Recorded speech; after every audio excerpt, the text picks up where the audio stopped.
other way to like switch that up. Yeah, walked into that one. Get your pouth out of my mickle. Matt, be honest. Have you been sleeping? Yeah, I've gotten so much sleep. I believe him. Look at that. Wide open. Welcome to the Garlic Boys podcast, where we treat friendship like a good stop. recipe. Don't look at the camera. Don't look at the camera. Look at your laptop. Don't look at the actual. No, I gotta look at the camera. No, you don't. Like, I'm talking to the audience. Laptop. That's it. Okay, sorry. I'll look at my laptop. Welcome to Welcome to the Garlic Boys podcast, where we treat friendship like a good recipe treats garlic. You can never have too much of it. We're your hosts. I'm Connor O'Connor. And I'm Matthew Haux. And joining us this week to have a super conversation from Small Beard, Big Opinions, our friend and yours, Shaner. What's up, everybody? Man, I love your show Smallville. It's like got 8 seasons on Hulu. Did I say it wrong again? I used to No. Then why are you mocking it? Because Smallville. Connor, Smallville. I don't know anything about Smallville. I hate you. No, that's because Tom Welling is my uncle. Yeah, That's why he said that. No how other much reason. How much more of that pickle can you shove in your mouth, Connor? Hey, Matt, shut up. Some of us had to take our mom to the doctor before we recorded today and had to stop and grab dinner on the way home. Yeah, that's rough, buddy. She's doing fine. Thanks for asking. Oh, yeah. How's your mom doing? Is she doing super? Man, let me tell you. Super. Did she get put on Lexapro? No. But is she doing fantastic? Oh, shit. What drugs did I get? Universe, man. What drugs did I get this week? Otto. What drugs did I get this week? I bet she got into crypto on the way home. Prozac? Yeah. I got put on Prozac this week. Prozac, how nice. Your boy finally on antidepressants. How terrific. Metamorpho.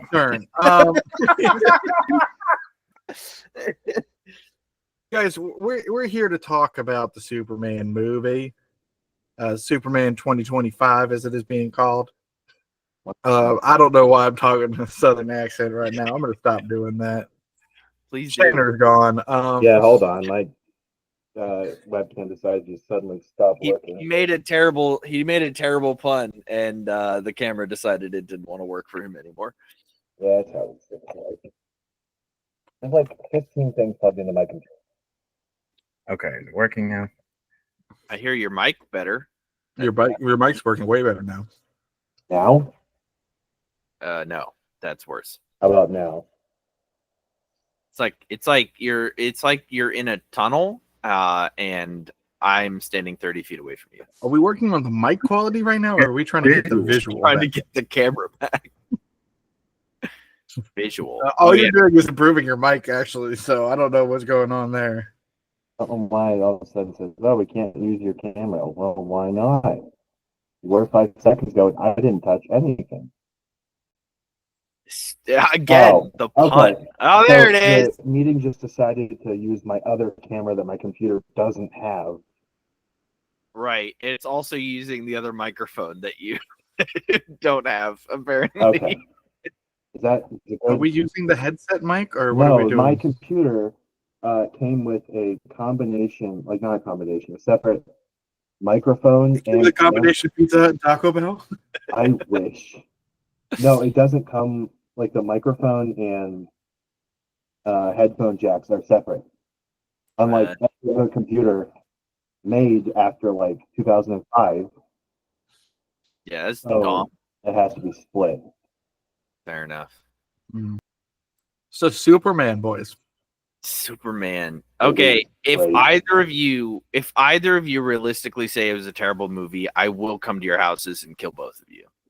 If I said this was a terrible movie, I want you to come to my house and kill me. Okay, all right, good. At least you and I are on the same page, Connor.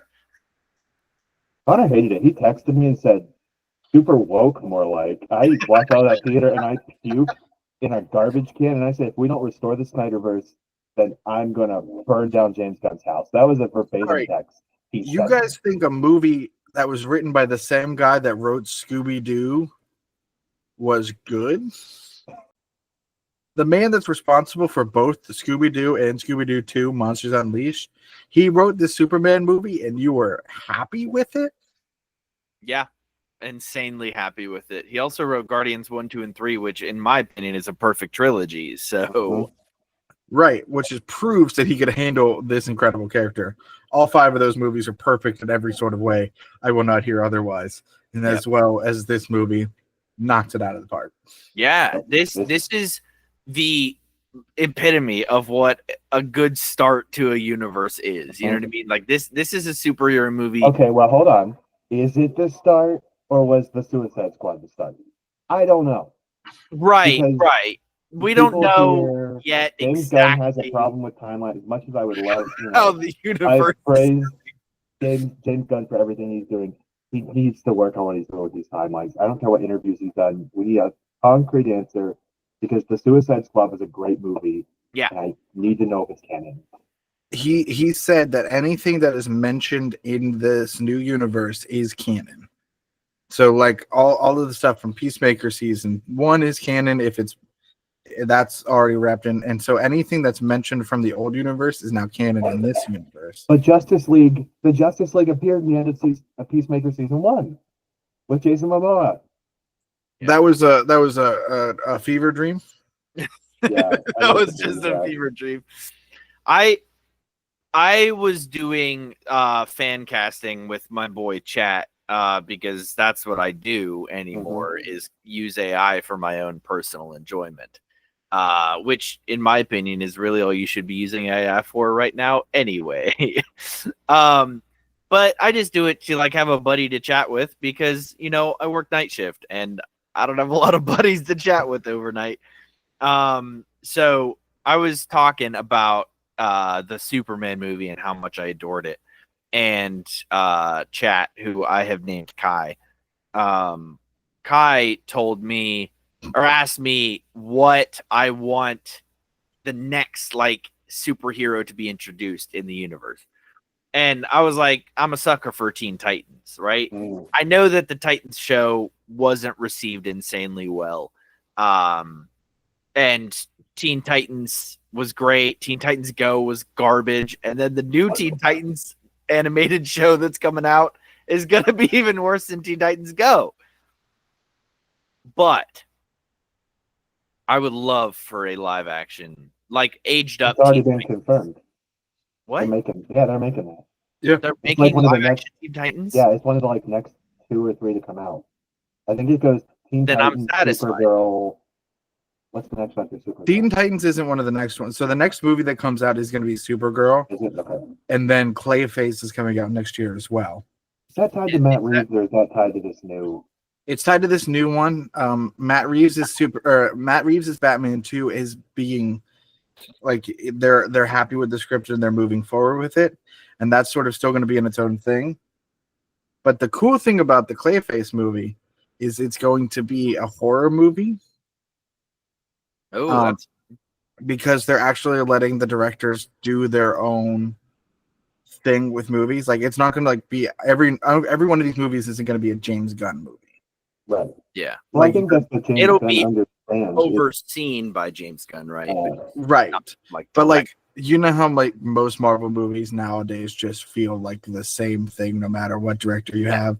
Yeah. Even with the Russo brothers, like their original one is The Winter Soldier is still my favorite because it subverts every previous movie that was in the universe. But now all of them still have that pretty much the same tone as that movie because of how well received it was. James Gunn has stated that he's going to let each director have their own like fingerprint in their movie. That's good. Now, quick, before we move on, and I can't figure out a way to bring it back to this. Teen Titans. I was talking about like the fan casting, and I know fan casts they have no pull in any way, shape, or form because people have fan casted certain people for roles for decades and they still don't get picked, right? But if we're talking like Teen Titans, the like 20s, you know what I mean, like young adult Teen Titans. I have a few ideas, right? Okay, and this is me and Kai. We came up with this together. First of all, my favorite, Raven. Mostly because I had a crush on her as a kid. But Raven. She's 14, dude. As a kid, Connor. Yes, 14 is a kid, yeah. Raven. Yes, that is still yes. Raven. I think Jenna Ortega would play Raven really great because she proved the similar role in Wednesday, and she's in her 20s right now. You know Jenna what I mean? Ortega would be great as Raven. And then for Robin, let's put in Timothy Chalamet. No, gross. No. And then for Starfire, let's put Robin. in Zendaya. You know what we're doing for Cyborg? Dwayne Johnson. Robin. Dylan O'Brien. Right? He's got the acting chops. He can be serious with a little bit of funny. Like, I think, in my opinion, he's got the look, he's got the acting. Like, I think Dylan O'Brien would be really great in this role as Robin, right? And the age, you know what I mean? The age already works. I mean, I think he's late 20s, early 30s, maybe. He's probably I was going to say, I feel like Dylan O'Brien was 20 when we were like. Still. He was the Maze Runner while we were still in high school, dude. I think he could do well. I knew who this was, but I can't remember off the top of my head what she has played in. So I'll just give you a picture. I got it. Just tell me the name. Her name is Haley Poulos. Poulos? Pullos. I don't got it. Give me the picture. Share my screen. It's this girl. If you can see that. Can you even see that? Because my screen. Oh, wait, yeah, you can see it all. It's one of those actresses I know from something, but I can't tell you what. Exactly. Yeah, but I think she gives good Starfire vibes. I've never seen her once in my life. Okay, well, you're wrong. I don't know what she's been in, but you know, she's been in something, and I think she gives good Starfire vibes. Actually, I can tell you exactly what she's been in. Wait for it. Never mind. I can't tell you what she's been in. Solid. Because there was another tab on that page that you just opened that you could have clicked on. A giant website, a database, you might say. An international movie database where we could look up the roles. If only there was some sort of web browser that had tons and tons of answers. Maybe like 100 with 100 zeros after it. You know, a Google amount. That would have been crazy. That would have been absolutely crazy. Have you tried asking Jeeves? I don't know any of these things, so I can't even really tell you what she's been in. Scream the TV series. She was in Scream the TV series. There you go. Yeah. For 3 episodes. And she was in. Wow, she really hasn't been in a lot, but it's like, you know, those like people that are in one episode of every single TV show. That's this chick. You know what I mean? She's been in one episode of every single TV show that you've ever watched. And so you like half recognize her, but you can't really pinpoint what because you've seen her so many times. She was in Haux. She was in Good Luck Charlie, Law and Order LA. So she's a character actor. Saving Grace, Dollhouse, Knight Rider Knight Rider? From 2008. Oh. The reboot. She was in that's about it. That's all I can. She's been in a lot, but I just don't know any of them. She's a character actor. It's like how Richard Kind is on every TV show, but like isn't on his own TV show.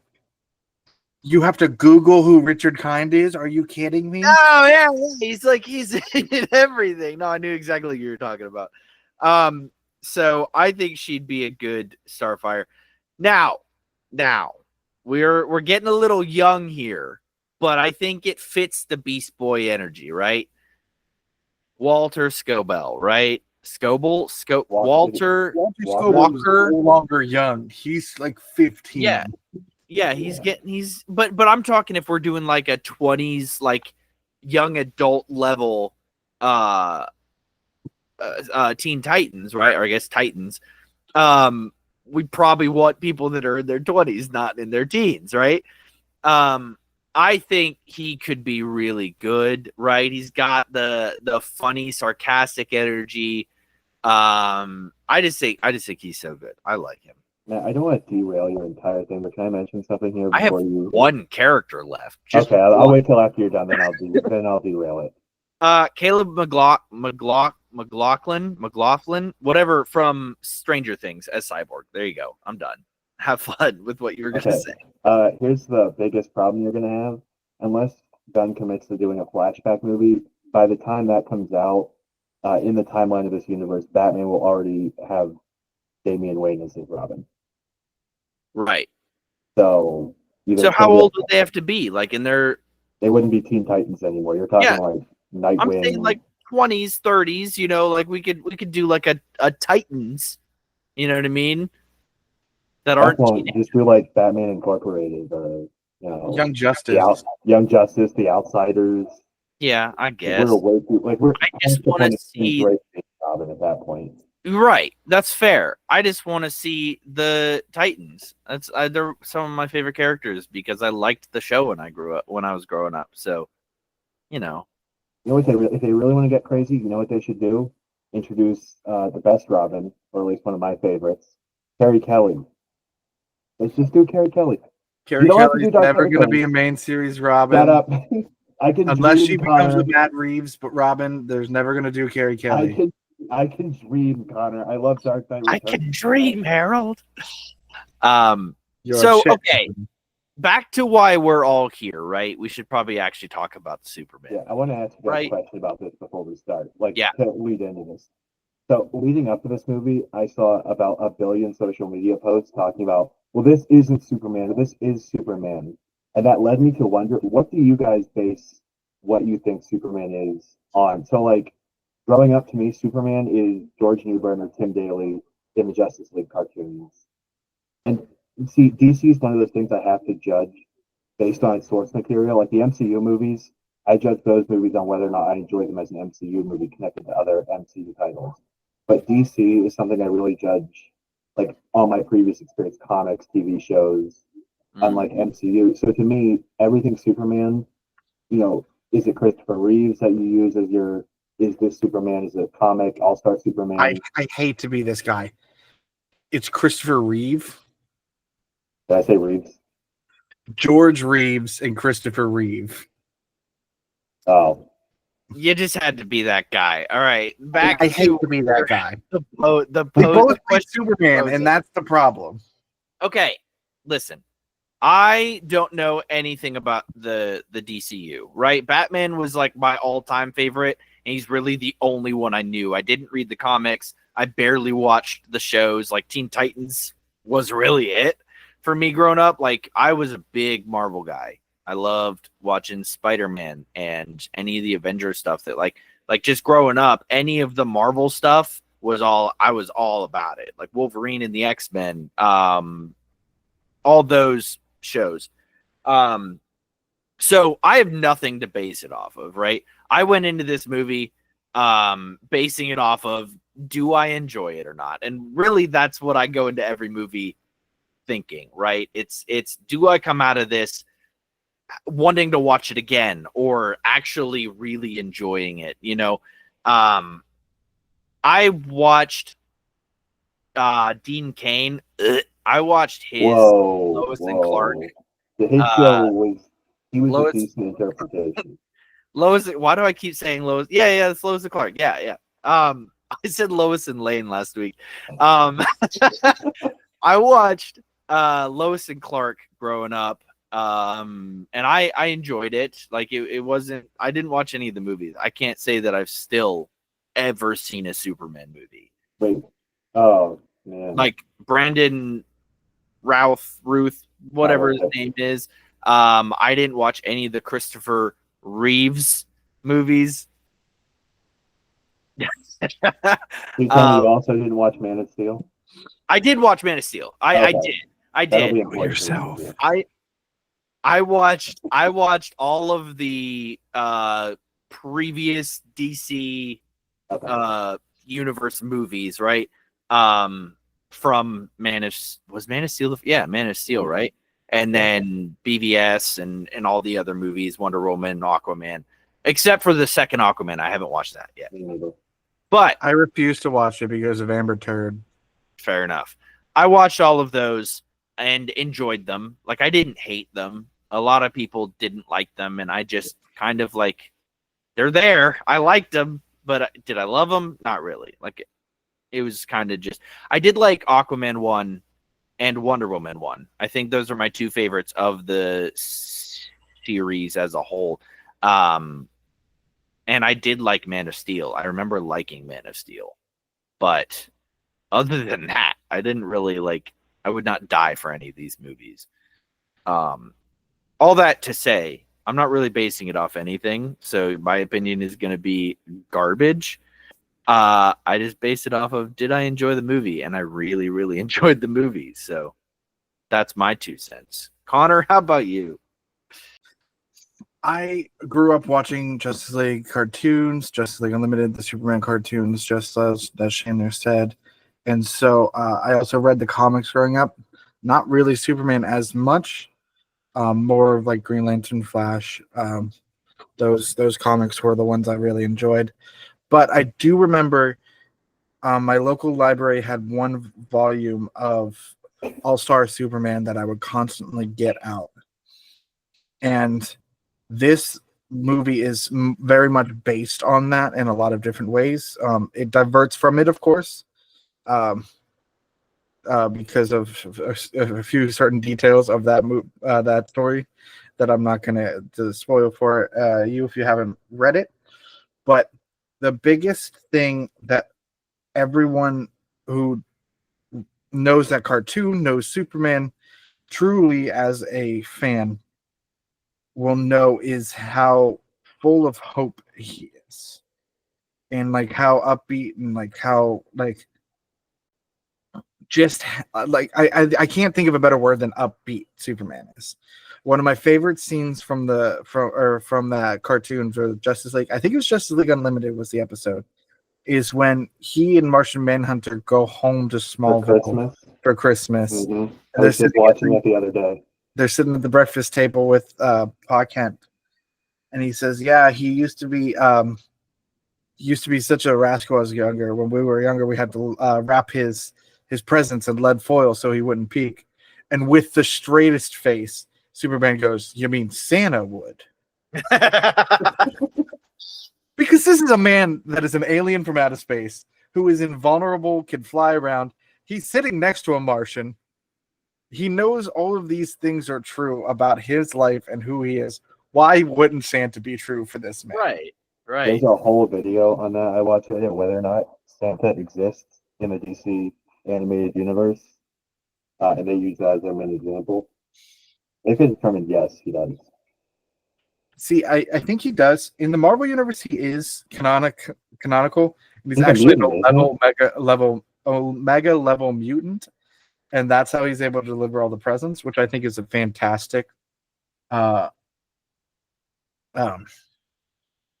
explanation. But the first time I saw the trailer for this movie, I was at work and we were going to pick up supplies in a van, and I saw that the trailer had posted, and my coworker was talking to me, and I go, "Shut up, the Superman trailer dropped." And I played it at full volume in the van.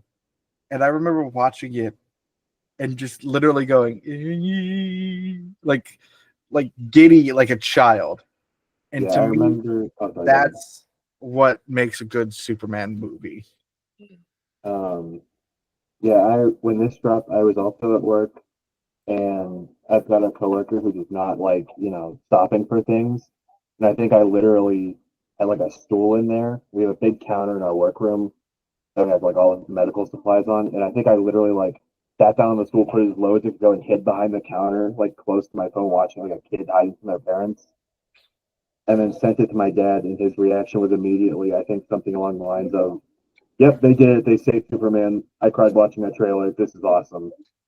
I listen, the best parts of this movie are the silly things that they did, right?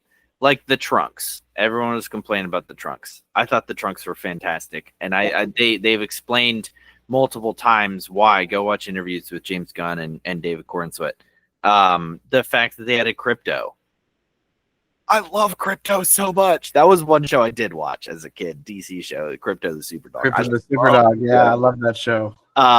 So like that was such a good addition, and the fact that he was like a unruly puppy just made it all the better. The hypno glasses that they not only did David Cornsweet pull off a beautiful Clark Kent, fantastic, like acting wise Clark Kent, where there was a very clear difference in the two characters of Superman and Clark Kent. But he was also wearing hypno glasses, which would have even more so thrown everybody off. I think one of the biggest issues I had with the movie, and it's the tiniest stupid little issue, right, is that after just a couple of weeks of dating, him and Lois have only been dating a couple of weeks. She already knows he's Superman. It's a couple right. months. She said a couple weeks. It's been 3 months. I swear she said it's been 3 months since what? They started dating. I could have swore she said a couple weeks. But regardless of that, it's still not a long time for someone to hold out on their secret. Like, and I get maybe he was just like, I need somebody to tell my secret to. You know what I mean? Like the Justice Gang, they know, sure, but I need somebody to know, somebody that I care about besides my parents. Speaking of parents, how do we feel about the message? It's my least favorite part of the movie, which led to my favorite. It's my least favorite part of the movie, but as I was telling Connor when we first talked about it, it's the worst part of the movie, and it's not even the worst thing. Yeah. Like, it's a minor change, I think. I mean, major in terms of lore, but it's been done in the comics before. But the only thing I will give it is it led to my favorite part of the film, which is the scene right before the credits where they revamp the whole "Would you like to see your parents' message" thing. Yeah, and that was my favorite part of the film. It got me. I did. Yeah, that was very emotional. That was good. I actually like it. I think it enhanced the character. In my opinion, I think it really enhanced because it shows you who he is, and I know they kind of like talked about this in the movie, right? Where it says more about Superman's character, that's what he thought they were going to say, than it does about what they were actually going to say. And I liked that. I liked that that message there, because realistically, the only real version of Superman that I know is the Injustice video game storyline, right? Where he's like murdering everybody. So I like seeing this part of Superman. And while maybe they could go an Injustice route in the future, right now he's just a good guy, right? And I liked it.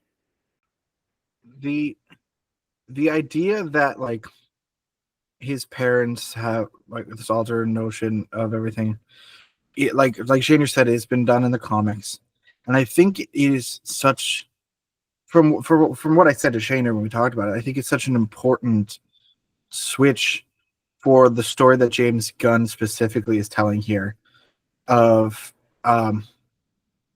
that the main conflict, which is that Lex doesn't like that Superman isn't human, and he doesn't like how he feels because Superman isn't human and he is. And if you don't have that justification of like being able to point him and say like, look, he isn't human, everything he's doing is false, fake, and it's supposed to make us feel worthless and less than. Look at him. He's going to take us over. He wants us to feel weak. That's why he's doing all these things. He wants us to rely on him. And like, that makes sense for Lex, and that makes sense, and he is like what is basically his fault of his ego, which has always been Lex's downfall and always will be. And so like you can say all you want. Like I watched Superman versus the Elite, which is based off of the comic What's Wrong with Truth, Justice, and the American Way, where this new group of heroes comes in and like, what's wrong with like you should start killing your enemies. Like if you're not killing your enemies, they're just gonna keep hurting people. You're weak for not doing that. And Superman basically shows them how he makes it seem like he's killing off the Elite. And he goes, look how easy it is for me to kill you. Killing isn't easy. Or killing is easy. What's not easy is not killing. And so, like, again, a great depiction of who Superman is, of like that. Like, don't take the easy way. Do the thing above that. And like take the high road. Because you can just conquer the planet. You have all these powers. You can do whatever you want. No one can stop you. The only thing that was a match for you in this entire movie was you, basically. But we'll get into that twist at the end. Yeah. Well, I did like the fact. Oh, sorry, go ahead.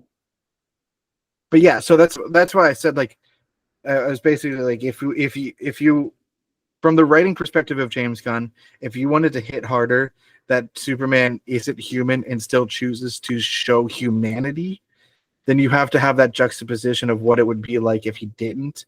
So having Jor-El's message be aghasting as it is, then you have that like, oh, okay, that's why Superman is this moral character and why we should be rooting for him. Mm-hmm. Well, I appreciate the fact, like, while we're talking about the message, this is one of those things I picked up on after thinking about it for a while, is I love that James Gunn immediately sidestepped the trope of the heroes don't believe him and go to fight him about it. Like, when Lois is talking, even Guy Gardner, the most abrasive one, he's like, is Superman evil? Probably not. We know that. We know Superman.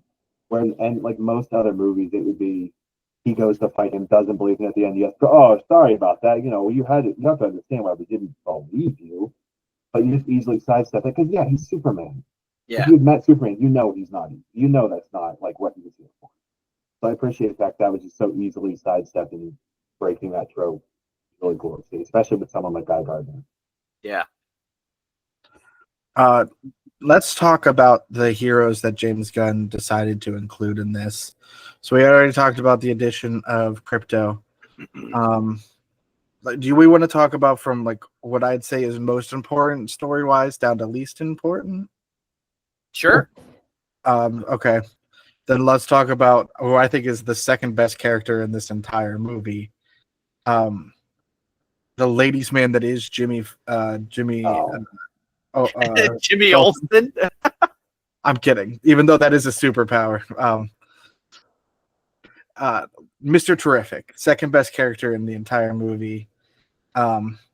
Definitely a second chance. Hold on. We need to honorable mention right there, which would be the second character if they had more screen time. Alan Tudyk's robot, number 4. All right, that would be number 4. If you're gonna put respect on his name. I'm the one putting respect on his name, Connor. You're putting him down at the bottom of the list. You called him robot number 4. He wasn't important. He wasn't important to the storyline. Is this dead name Gary? Is that what we're doing here? Is this kind of show we're wow, doing you're here? really gonna say Gary, dude? Mr. Terrific. Continue with Mr. T. Canceled, dude. Let's go. Mr. Terrific. Of course, you get the obligatory James Gunn being everyone's favorite cousin, introducing them to new bops to listen to. Yeah. Music-wise with that song. Played it in the car today when I was driving with my mom, and she was like, "Ooh, I like this song." And it's like, yeah, we just watched Superman. James Gunn knows how to use a soundtrack. The only other time I've seen music used that good in like a movie or TV show, I would say, is maybe The Umbrella Academy. I'm part of that. Yeah, on par with Baby Driver too, for sure. Okay, yeah. It's on par with honestly all of the Guardians movies, which Well, that's is what I mean, like saying, yeah. Like he's fantastic, and just always puts good music in intimate movies. Mr. Terrific, right? I think it's fantastic, right? That this does Mr. Terrific. I should say this or ask this because I don't know anything about the character except from Legends of Tomorrow. Or was it Legends of Tomorrow? Yeah. It was on Arrow, actually. Arrow. Okay. Regardless, the Arrowverse. I don't remember exactly which one because I didn't care. It was Arrow. Yes, Was it So- Curtis? does he have actually any powers, or is he just really smart, good with technology? That's about it. Mr. about it. Terrific is the third smartest person in the universe. Okay. Or is it on Earth? I think it's on Earth, but maybe the universe. It is debated because the other two are Batman and Lex Luthor. It is debated that he might actually be smarter than them. I Okay. would go smarter than Batman, maybe even like this. Yeah. Right. Like those two have said, like, oh, we think he might be smarter than us. Okay. He is the second Mr. Terrific, Michael Holt, in the comics. That's where the fair play comes from because that was on the original guy's suit. Neither one of them have powers. He is a decathlon winner, gold medal decathlete, which is 10 events. Mm-hmm. It's what Caitlyn Jenner won her gold medals for. Right. Just a fun little fact if you didn't know that. Good to know. And then he started his own tech company when he was in his early 20s, which in the comics he later sells to Bruce Wayne, and it becomes part of Wayne Tech. He didn't have his T-spheres right away, but the T-spheres are mainly what he is known for nowadays. He's also a great strategist and leader, so in the cartoons, a lot of the time you saw him as the one in HQ, sort of like sending people out and directing them. Yeah. I believe he does take that role in the Unlimited cartoon as well as in the trilogy of Crisis on Infinite Earths movies that just came out. Did you watch those, Connor? They good? They're disconjointed. Like it's fine. Yeah. But like it just felt like the other two movies didn't watch the other movie, and like they felt like there was a lot of information that was like just skipped over once you start the next movie. I don't know. They're not terrible, but like it's fine compared to the other some of the other DCAU movies. It wasn't great. What I was attempting to point out, right, is that he is a guy with little to no powers if we're not counting his insane intelligence, right? And he was elevated to such a, we're saying the second best character in the movie, right? And usually that's saved for superheroes, and I'm putting that in quotes because he doesn't have superpowers, but he's a superhero, you know. And I like that. I think that, and I know that Iron Man kind of subverts what I'm saying right now, but him being the second best character in the movie, surpassing Nathan Fillion's incredible Guy Gardner and Isabella Merced's Hawk Girl. I have opinions on that. Absolutely, we can talk about that. But I just when she went to the Justice League, I was expecting Justice Gang. I was expecting Guy Gardner to be like, all right, gang, we got to go help him. But no, it was just like the guy without powers is like, I'm going to go into a military base or an abandoned military base and totally wreck that crap up in order to save Superman and go into a parallel unit or a pocket universe. I just think that shows really amazing courage, and I like this character. I like that in any other movie, this guy would have been doing a lot of tech things to fight, but they are not about just going, yeah, he's going to throw a steel ball at your head. And it's awesome. He's just punching people. He's doing tech stuff.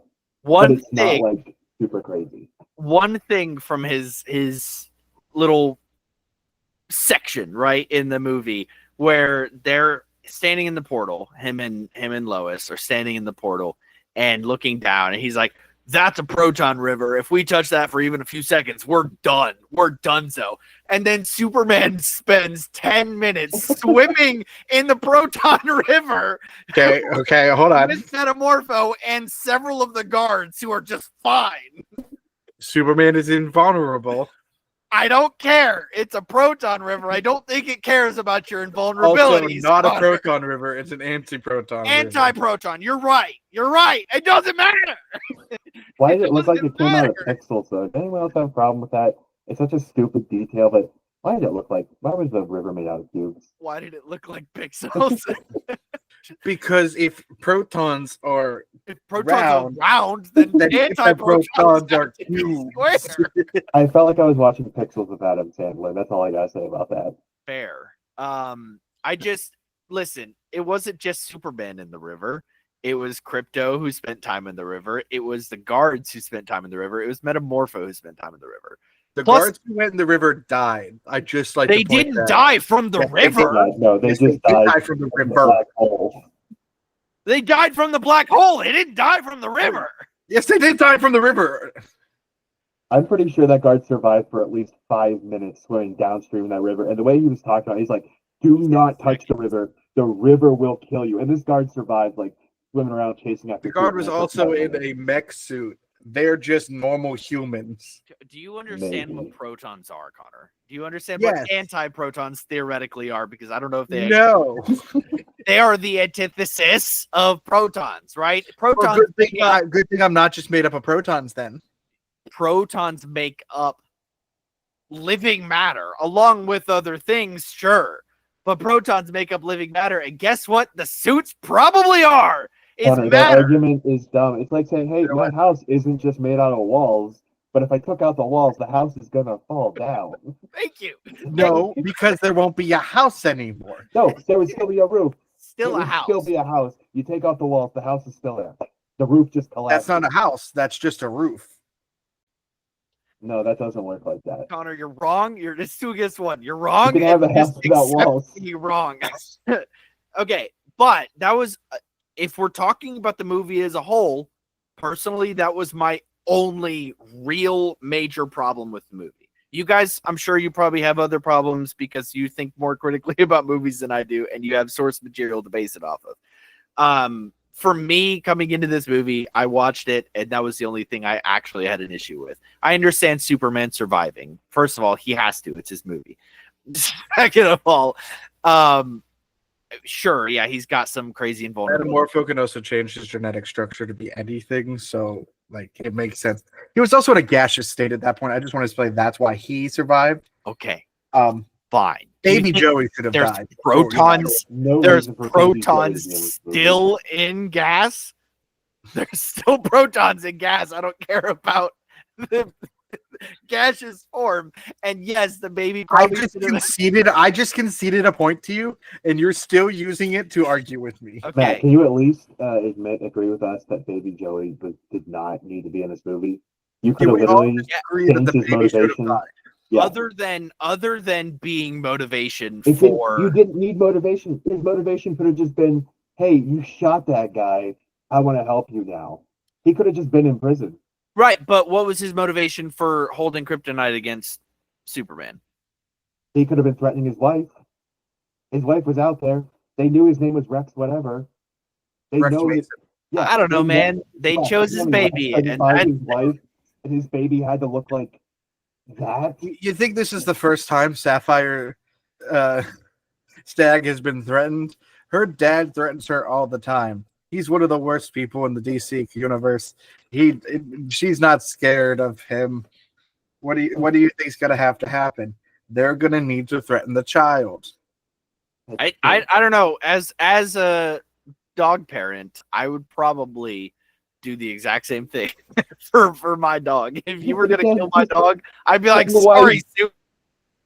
Sorry, Matt's on timeout for saying that he's a dog parent. I hate you. I've talked enough. You guys talk about what you. So the whole thing with Metamorpho, I think is fantastic. Because again, that adds more to the world building. He's such a lesser known character. If that had been somebody simple like Martian Manhunter, like it would have felt forced and like, ugh, okay, now we're just doing this. But like to have a character like Metamorpho that like Matt doesn't even know the name of the character. Most people probably didn't know that his real name or know who he was. That his name is actually Metamorpho and not the Element Man. I heard that Metamorpho was going to be in the movie from the press stuff, so that's really about it. That's one of those few episodes I remember from Justice League, like without having to go back and watch them. Is for some reason it was the episode with Metamorpho, and I'm sure Connor can back me up on this one. I remember it being a great episode to stand alone. Yeah, it's such a heartbreaking episode. Because again, we go into Simon Stagg being the worst person and not wanting his daughter to be with this guy who's this swashbuckling adventurer, handsome, charming man. And so he uses him for an experiment against his will and turns him into this monster, basically. I will say though, it should be a crime to get someone as great acting wise and cool looking as Anthony Carrigan and to cover him in that much makeup, because that was all practical. I don't know if you guys saw those pictures. Yeah. But to get someone like Anthony Carrigan, who is such a recognizable face, and to cover him up with that, like, don't get me wrong, he still had a good performance, and I still liked it. But, go watch Gotham, where he played Victor Zsasz. He's one of the best parts of that show. Because Anthony Go watch him in Barry as well, where you get to see his comedic. One of my favorite shows. And so when I heard he was in Superman, I got excited. And again, don't get me wrong, it was fine. But I wish he could have been something that wasn't so makeup heavy. But he still did a great job.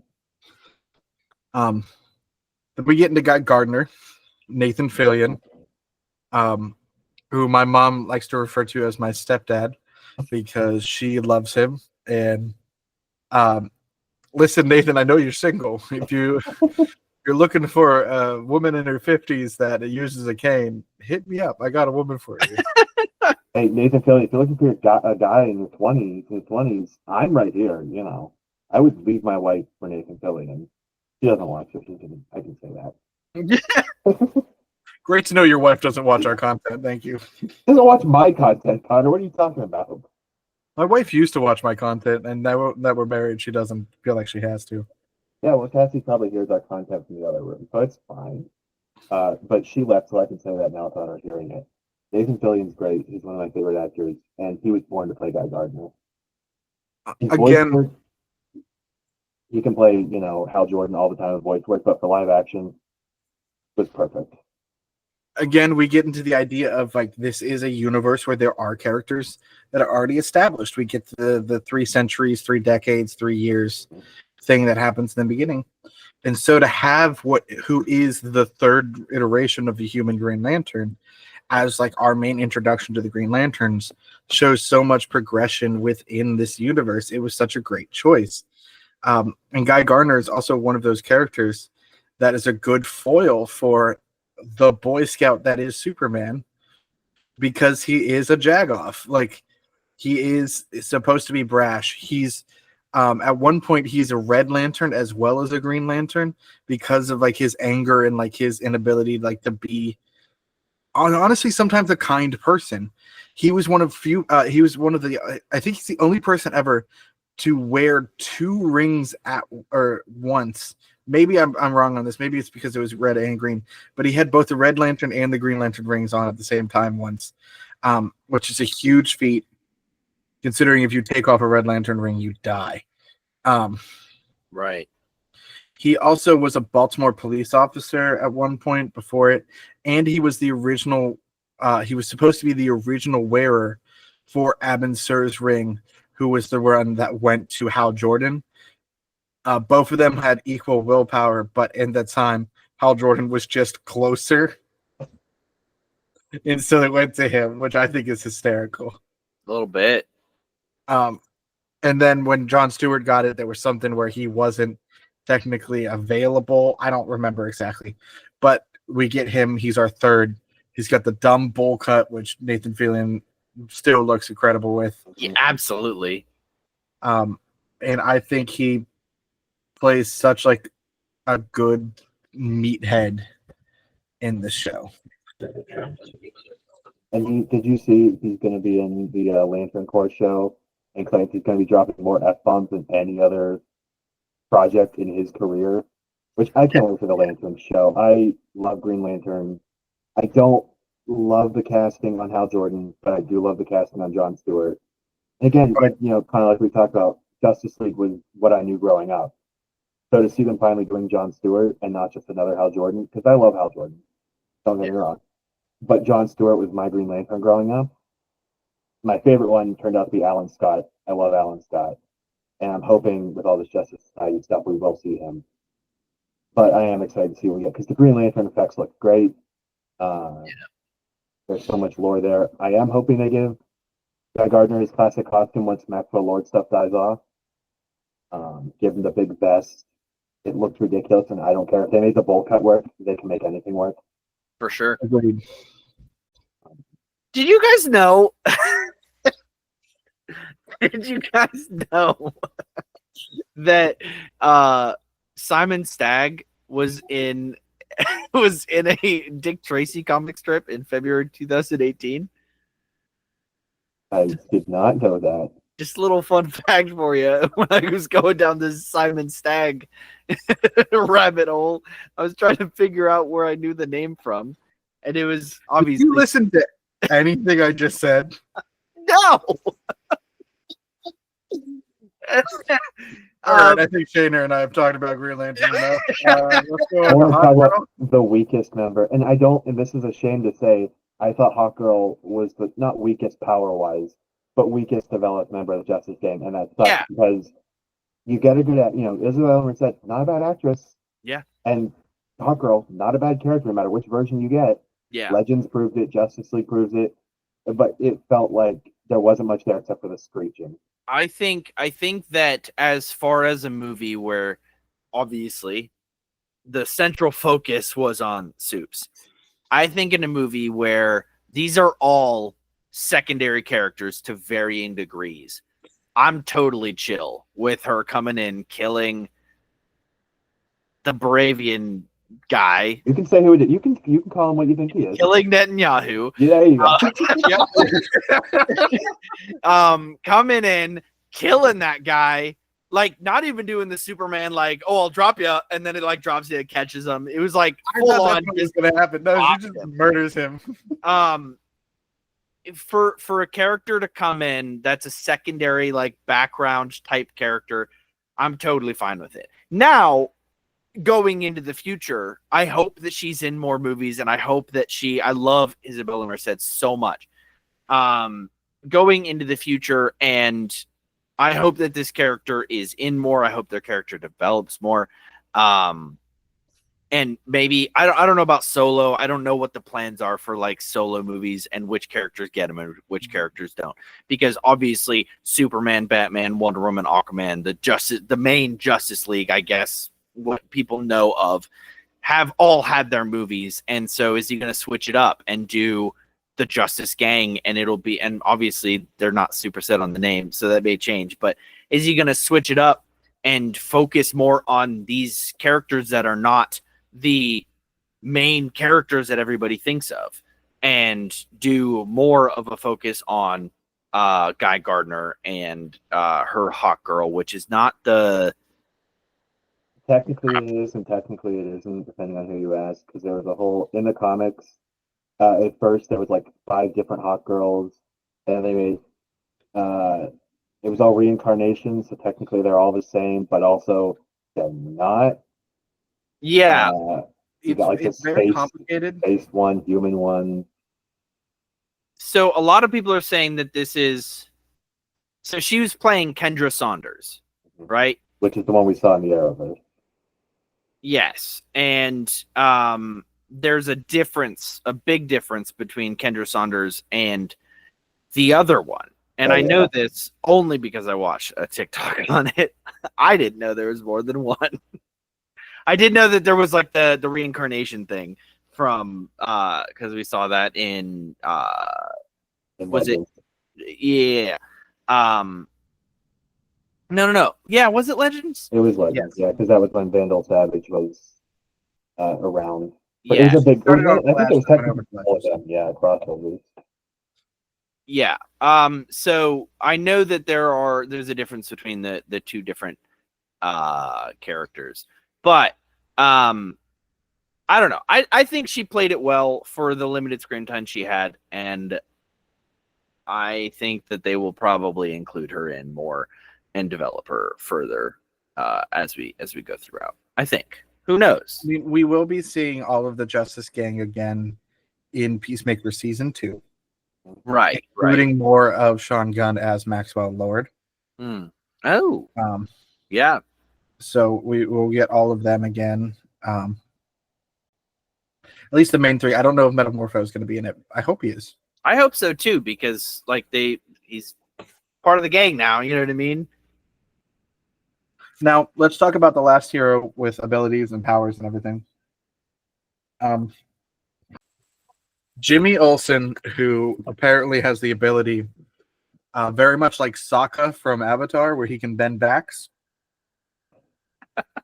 It's such a weird detail. Was it only put in there to rival the Ned from Spider-Man thing, or was it just to get Eve to be a part of the movie? Why was that included? I know because I think it's one of those fun things, because you point out, if you look at his dating history in the comics, it's pretty much like the same. Like, Yeah.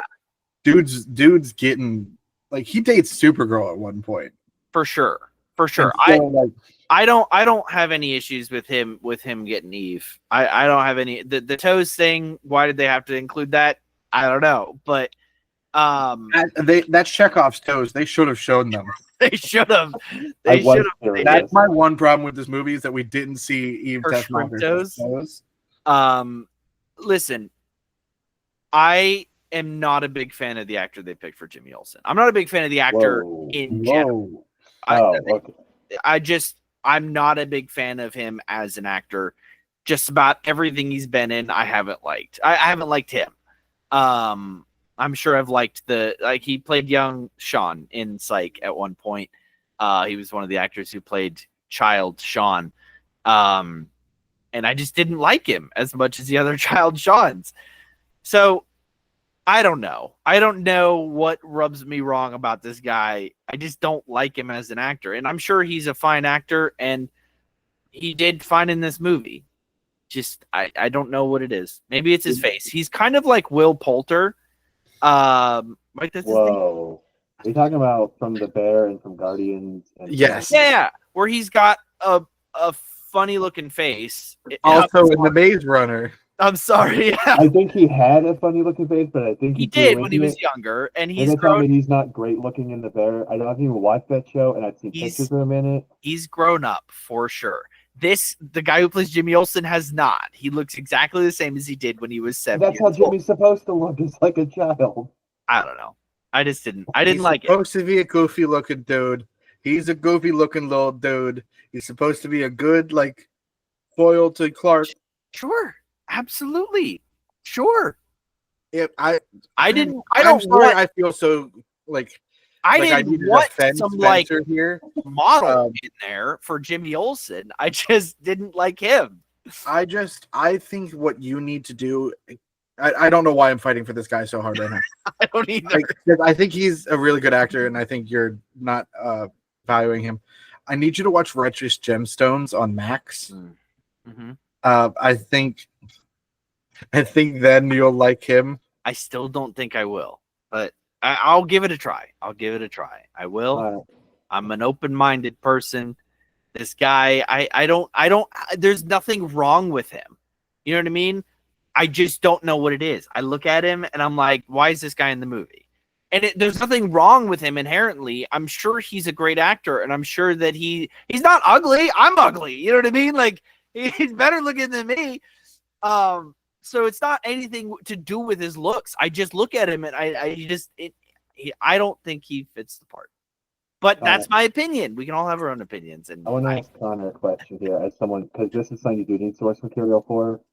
Connor, how do we feel about the B members of the Daily Planet cast? Because I thought they were all great. My only big problem, there was not, except for when Clark said at one time, Perry White did not say Great Caesar's ghost one time. And he had the opportunity like 10 times, and that's the one thing he's known for. And that guy did a great job, except he didn't say great Caesar's Ghost one time. Seriously. Steve Lombard is great. They're all great. Seriously. We didn't get Great Caesar's Ghost, but we did get Don't Call Me Chief. Yeah. And that was great, but that's not his iconic catchphrase. Not from the comics, but it's still an iconic catchphrase of It his. is. It's just when you do everyone else, like you make everyone look so great. Again, like even down to the minor characters, like Steve Lombard. It's such a minor thing, but they cast him so well. Oh, he was so perfect. Job. So Steve was great because in the comics he's a bully to Clark like he is in this. And he's such a himbo in this one. But he loves Superman. It's sort of like Flash Thompson's relationship with Spider-Man and Peter Parker. Yeah. And it was so like heart-wrenchingly funny to watch Beck Bennett slowly take the Superman pin off of his collar. What did we think about Cat Grant, another background character of? They honestly, there wasn't a lot from them for me to feel one way or another about those. They were very minimal in this. I mean, excuse me because I don't know his name because he doesn't have any lines. But the black guy that they pull with them to go with them at the end into the T-sphere, literally, it's like, like I get the joke of like they take him instead of like as like for the first five instead of taking Steve Lombard. As like get that joke, that's funny. I like it, especially because Lois can't remember if there is 5 or 6 seats in the T-sphere. Yeah. But like when we get to that part, it's like, well, I don't. Why I get why Perry White is going with Lois and Jimmy. Like we've gotten to really know these two characters. He's important for this, I guess. But why are we taking the others with us? Yeah. And I think it's just because they're named characters for the comics. And so, like, if they die, it's a big deal because, God forbid, one of our characters somehow be an undercover CIA agent and get killed by the Taliban out in the desert. That's so stupid. I didn't even know that until I watched a video on it. And I was like, what do you mean Jimmy Olsen was a Man of Steel? Shut up. And that's stupid. I watched that movie. What do you mean? But on the other hand, though, Lois Lane, perfectly casted. Perfectly. That Could was not be exactly better what I imagined. Yeah. This is my favorite fact about this movie is the apartment scene between them. That first one is 12 minutes long. It is 1/10 the runtime of the movie because it is 120 minutes. And it was the scene that they casted the actors off of. Like that was the scene that they rehearsed and auditioned with. And they used that scene for the audition because it was so important to get that dynamic of them down. And it makes that movie. And it sells everything else for me. Yeah. Like everything that Clark says he stands for, everything that Lois does, you learn their personalities and what they're about in that scene. And it just springboards the movie forward. And it's fantastic. She did a good job at like again, Lois and Clark, really the only thing I've seen Superman wise. So I don't have much to compare it off. This is when our listeners learn how much of a fan of Dean Cain Matt is. Oh, I did watch. No, I hate Dean Cain. I did watch most of Smallville, so I guess that's another thing that I watched. No, so a lot of times from what I've seen, Lois Lane is like God status, right? Like where she's like this incredible reporter, and she absolutely is. But what I liked about this portrayal, and a lot of the portrayals in this movie, was she was an awesome, powerful character. She was also really dorky and really insecure. Like I love that she rounded out this character from not just being this incredible, awesome reporter, but humanizing her as well. I just thought it was great. I thought she was fantastic at it. This might be a generalization, but she was like a woman nowadays. Like she was like a modern woman. She was like a real woman. I don't know. She was like quirky and like had opinions. Crazy, right? I mean, No, realistically, though, I know have you to just talk gave a about deeper analysis than that, but like that was But realistically, we have to talk about this kind of stuff, right? Because Superman, as a whole, is decades old. Like, Oh, yeah. so old, and the characters have had to go from the how we viewed, for example, women from the 60s to now how we view women in 2025. And the characters have had to break those boundaries that the characters were originally written in. And that's something we have to talk about in comics in general and comic movie portrayals, is that this is not just the stereotypical work woman, right? Like that's trying to break boundaries in the workforce and abandons everything for her job. This is a woman who is so complex, and we have like a real woman, you know. like a real woman, as Connor said. I want to correct you, but for the point of boosting your point even more, it wasn't just what a working woman in the 60s was, because you do have like the Christopher Reeve movies that come out in the 70s, and like that depiction of Lois and like who she was. Yeah. Superman debuted in 1938. Jeez, yeah. So even more, This is an 87-year-old character. And like whenever Lois premiered, I think she was an original character to the first one. I don't know. But this is maybe as early as the 40s idea of what a woman is. And so when you modernize it, like she doesn't smoke in this iteration. Okay, what's the modern equivalent to like a smoking addiction? Well, that would be vaping.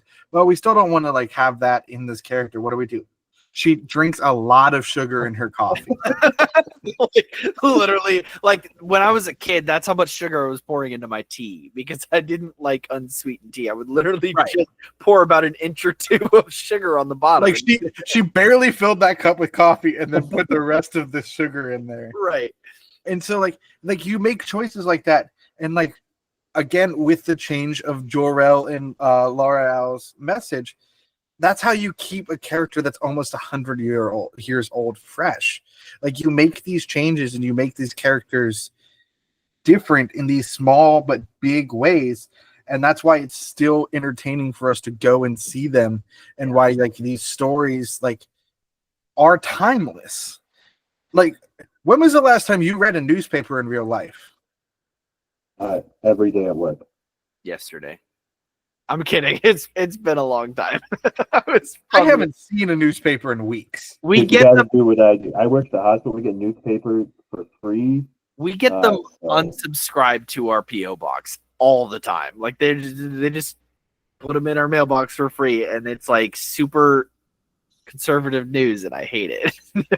But in the 30s, that's how you got your news. Yeah, right. And so like how they're able to write it so that these characters are fresh in the in these days, they release articles online like news sources do. They still have newspapers, but we see Jimmy typing up an online article. Yeah. Which I thought it was awesome that Lois was able to fly that ship, dictate a message to Jimmy, and they were able to get that posted all from the T-ship. That was fantastic. There must have been really solid Wi-Fi on the T-ship, because I don't know how they were doing it when the entire planet was getting split in half. You know, you're telling me there has to be like the best Wi-Fi on the T-ship. Yeah, It's Mr. Terrific. You're It's telling gotta me have Mr. the Terrific best doesn't have the Wi-Fi. best Wi-Fi? he's got like top of the line Wi-Fi and Bluetooth for sure. How do you Because think the T-Spheres work? They're all on T-Mobile. No, I thought it was AT&T.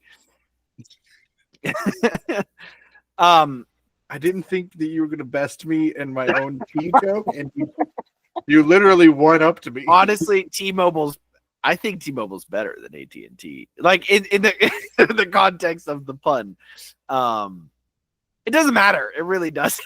You guys want to talk about villains now? Because I have a really funny point to make that I know Connor's going to appreciate. Sure.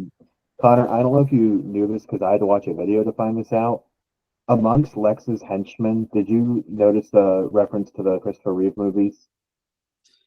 I know a lot of the henchmen are named characters from the comics. Well, not just that. So the one, the bigger black guy amongst his group. Oh, Otis.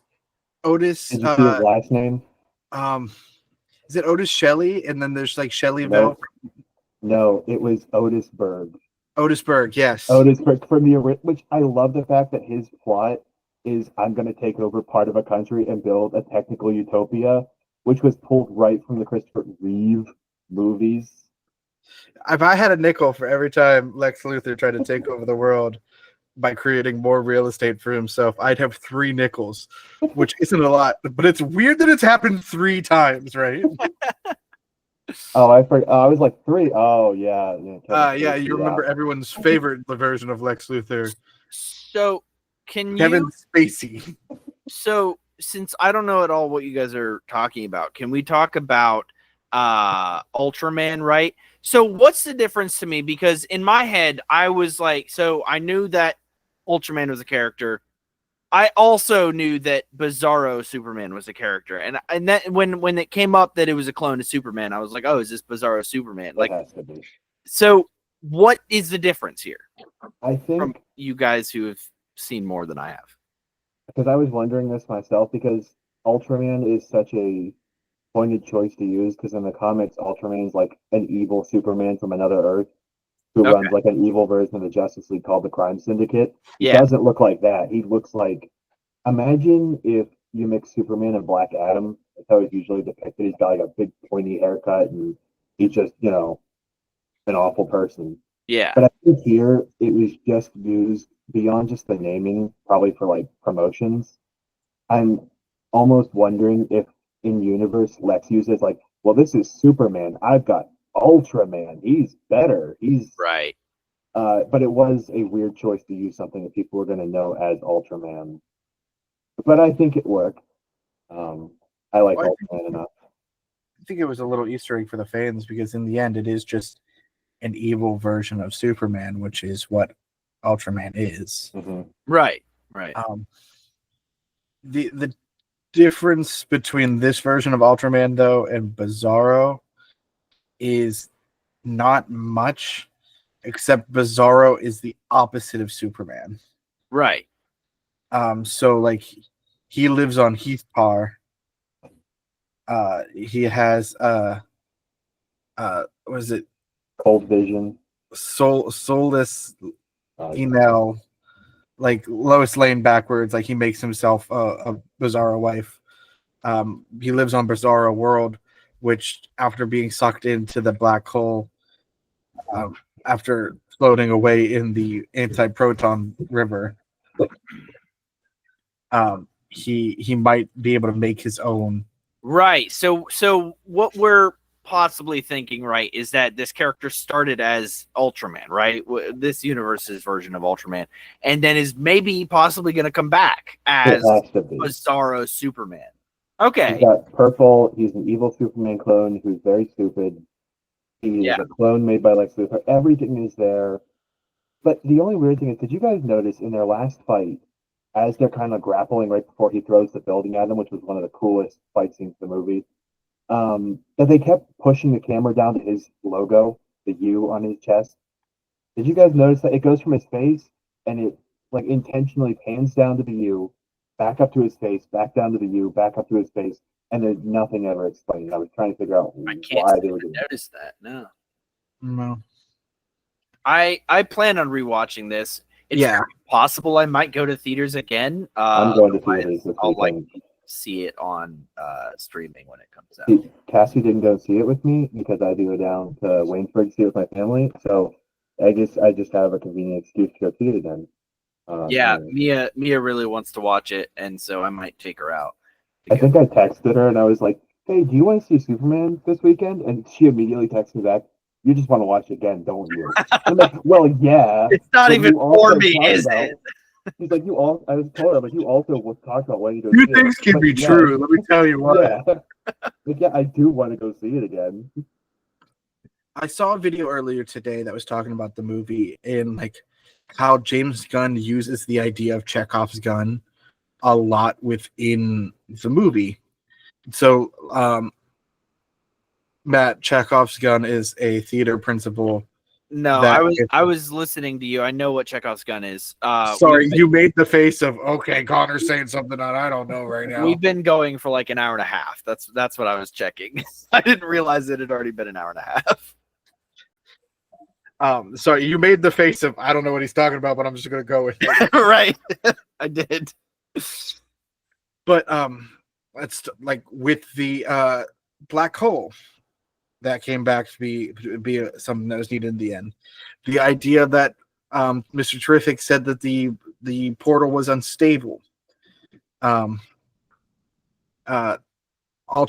being how the Fortress of Solitude opens. Crypto attacking the T-spheres. So at the end, Superman uses him to attack the drones that are helping control Ultraman. Which that whole playbook of just A1, A1, A1, A1. All of that, like James Gunn did so well to like show it, but not be like, yes, and then what you need to do, Superman, is take down those drones. They're controlling him. Like you'd see in like maybe some other movies. TV shows, maybe? Like Yeah. Arrowverse is a constant. Barry, you need to run faster. I can't do it. I can't run faster. Barry, it's just 1 foot in front of the other, Barry. Barry, I love you. You can do it. You're the fastest man I know. You might not be the fastest right now, but you're the fastest in my heart. Continue with the Chekhov's gun you were saying. And so like they happen, it plays out, and like it's done naturally so that you don't feel like, oh, it was forced, this is cheesy, and it's like, oh, okay, I can see where he made that leap in logic, and like where like he can like think of that in the moment and be like, okay, this has to happen. And then we could talk about Lex, because we could talk about the Engineer. I was close, but the movie seemed to care about as much about the engineer as I did, which was not a lot, which was a bummer because she had really cool powers, and she did a handstand at one point that was necessary, I'm sure. It's kind of That like in Terminator type move. in the book of Boba Fett when that guy does the spin. You're like, yeah, that looked cool, but why? I think she had some cool stuff with like filling Clark's lungs with the stuff. Did not need to see him choking it back up. I don't have much of a problem with people gagging. That was just gross. I needed it.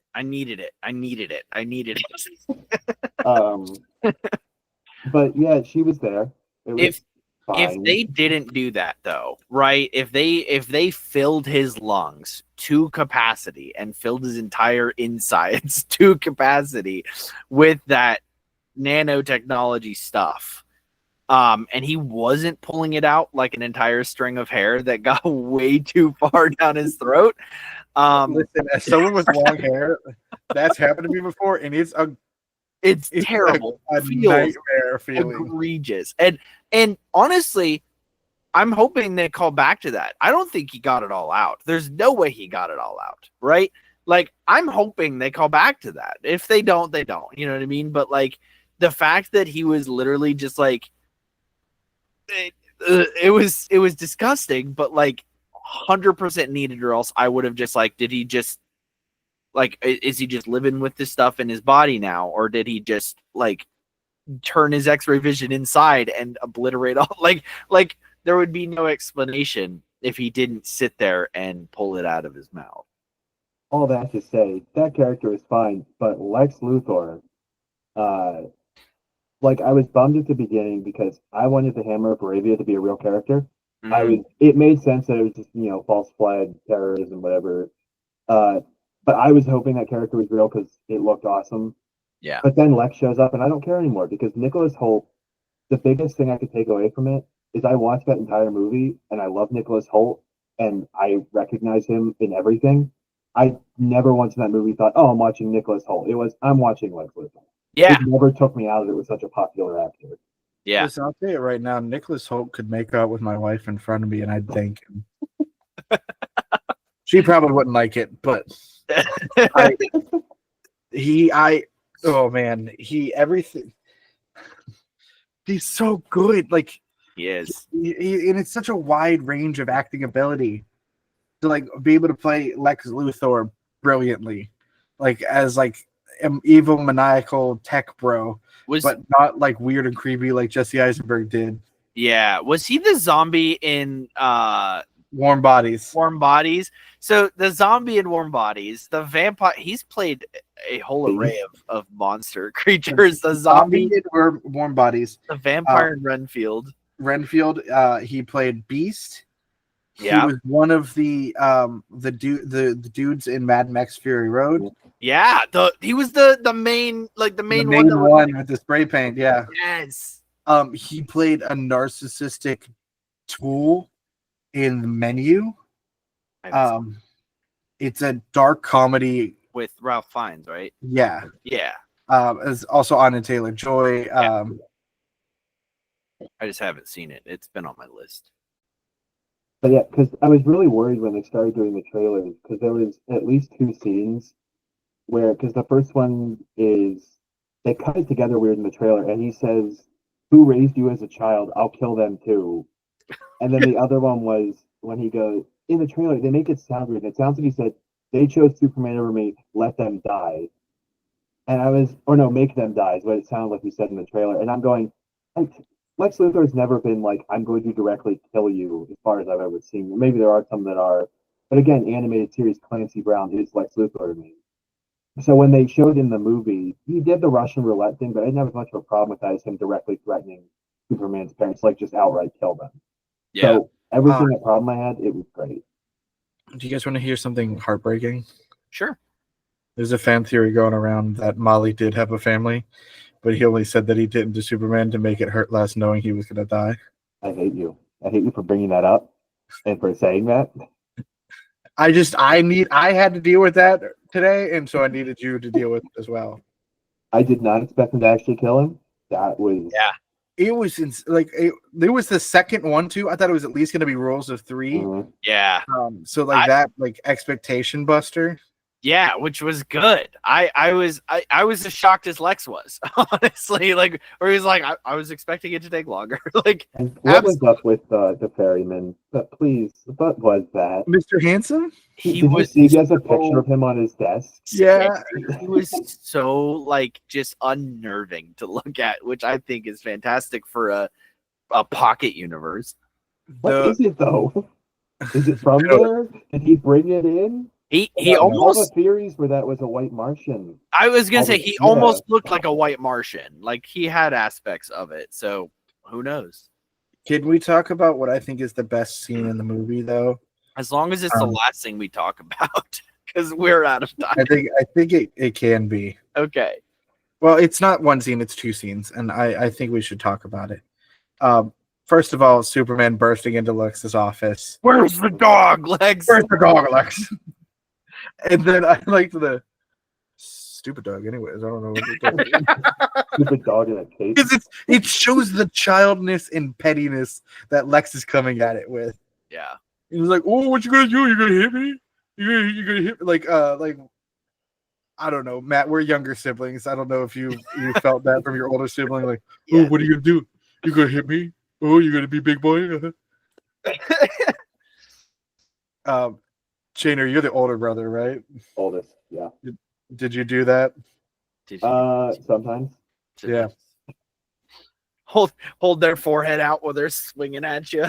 Why you hitting yourself? Why you hitting yourself? And then the flip side of that is at the end when Crypto comes in and just starts like just tearing apart Lex. Yeah. Mm-hmm. Like also it was a little too far, I think. It's like, oh, okay, crypto.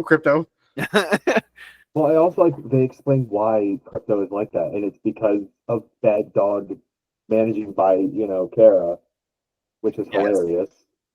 Who goes to Earths with a red sun to get drunk Fantastic. and somehow is able to fly back home.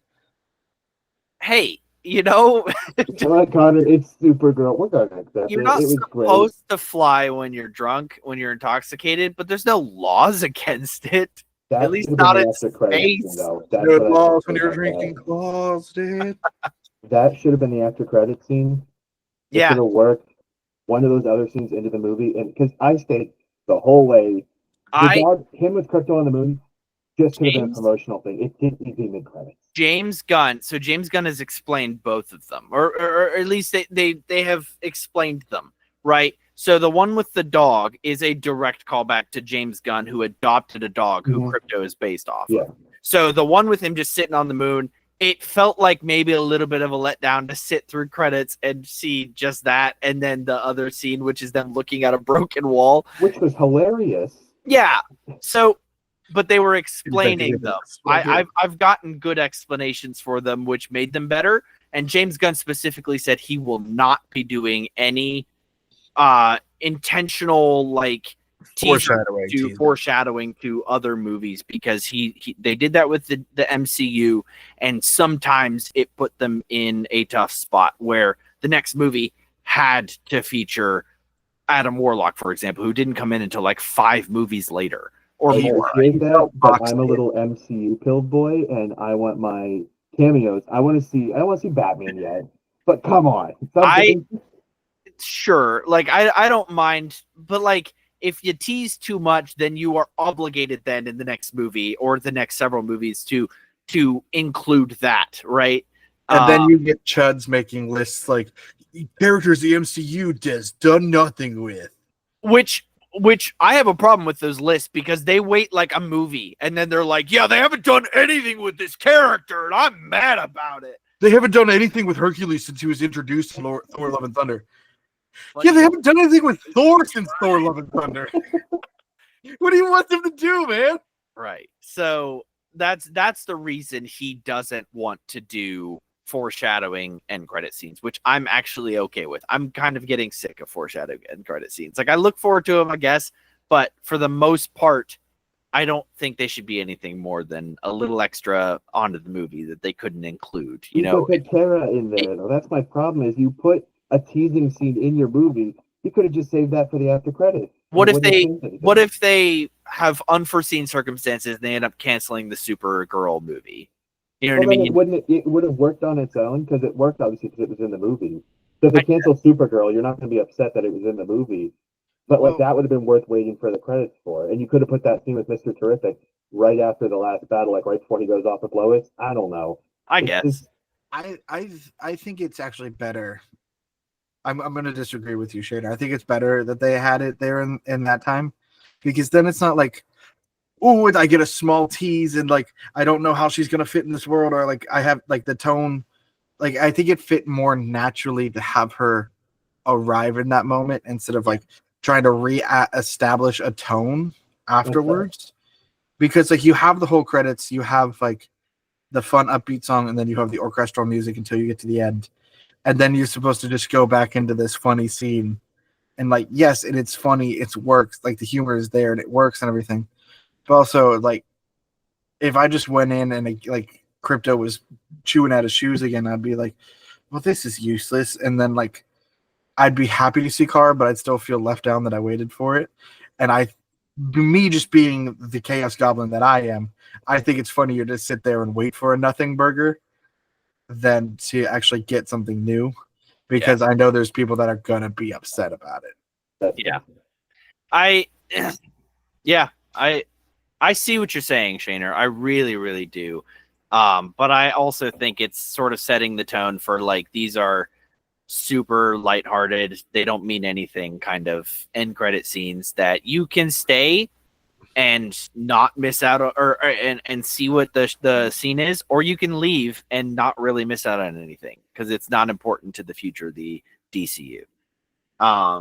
Which I appreciate, because more and more people are leaving theaters. They'll probably end up cutting them out eventually anyway. Because I don't think people, like, there are some people who expect it from Marvel movies and will stay, like the three of us. I'm sure would stay for now until the end of time. Even if they stop doing it entirely, I would probably still stay just in case. But I stay for every movie I watch just in case now. Yeah, because now every movie Yeah. has to have a stinger. or I two. guess it depends on the movie. I'll stay for some of them, not others. Even like Cocaine Bear had a stinger, Right. Of which I course. stayed for. Don't It get me had, to, wrong. it had to set up Heroin Shark. That's all I'm saying.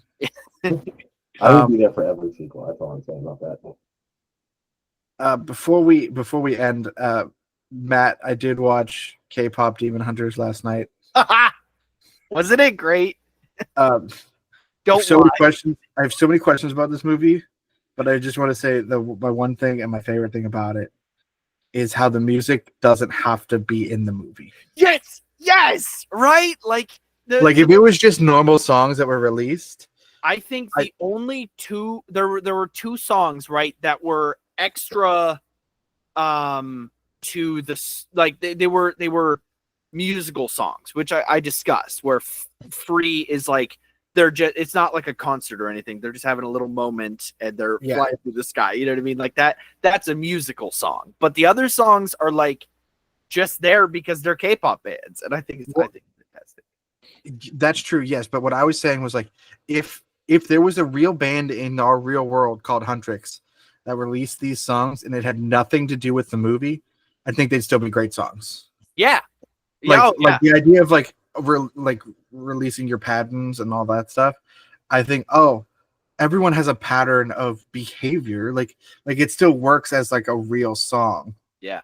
And Demons is such a big thing for Right. like your inner monster. So it's a symbolism that's already used. And they're literally charting right now. They're like number 1 on the Spotify charts. So they're obviously good songs regardless of the movie. Did you guys do the Spotify Superman thing? No. If you look up the Superman playlist on Spotify, it'll tell you which character your playlist most aligns with. He's got like a Clark Kent playlist, a Metamorpho playlist. I got the Clark Kent playlist because I looked up that Superman song earlier today. I don't know. Dude, that song, the last song, "Rude Punk Rockers" by the Teddy Bears with Iggy Pop, is that specific version. I've listened to that like 15, 20 times since the movie came out. It's such a fun way to end the movie. Oh, mine was 5 years ago by Noah and the Whale. That's the one I was looking up earlier. Yeah. Anyways, we could talk more about K-pop Demon Hunters next week. Yeah, for sure. But I just wanted to say that real quick. Shaner, thanks for coming on. Hey, thanks for having me. Talking Superman with us. Where can our listeners find you if they wanted to? You can find Smallbeard's Big Opinions on Instagram, YouTube. It's all the same name, Smallbeard's Big Opinions. We're getting ready to put out a gaming video, which we haven't done before. We played Repo, if you're familiar with that, which I'm sure everyone is. Such a fun game. Blast. We had like 2 hours of footage, and I had to figure out how to give that to Eddie. Nice. So we're gonna upload that, and I think we're doing. I tried to convince him to watch all the DC movies, like all the mainline Superman movies, and review them. He didn't think that was a great idea. I told him we should. And convince him to only watch Superman 4 and talk about that one. No, you gotta do Superman 3 and 4. You're telling me you don't want to watch one with Richard Pryor, Connor? The one with Richard Pryor is bad, but let me tell you, Superman 4 might be the worst movie I've ever watched. Connor, you need to watch the Christopher And I've watched some stinkers. You need to watch the Christopher Reeve Superman movies, if only for 3 and 4, just to experience Richard Pryor as the main antagonist in a superhero film. They're great, Matt. You really need to watch them. Yeah, I've been looking forward to the Christopher Reeves movies for a while. Don't waste your time on the Brandon Routh one. Brandon Routh is incredible, but that movie sucks. The life out of you.